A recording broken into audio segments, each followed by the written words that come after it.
గల్లా మాధవి అనే నేను శాసనసభ సభ్యురాలిగా ఎన్నికైనందున శాసనం ద్వారా నిర్మితమైన భారత రాజ్యాంగం పట్ల నిజమైన విశ్వాసం, విధేయత చూపుతానని, భారతదేశ సార్వభౌమత్వాన్ని, సమగ్రతను కాపాడుతానని, నేను స్వీకరించబోయే కర్తవ్యాన్ని శ్రద్ధాశక్తులతో నిర్వహిస్తానని దైవసాక్షిగా ప్రమాణం చేస్తున్నాను.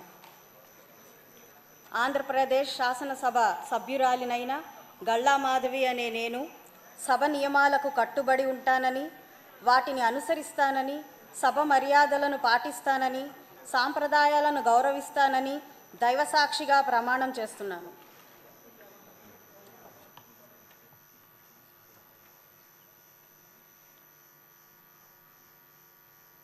శ్రీమతి మాధవి రెడ్డప్ప గారి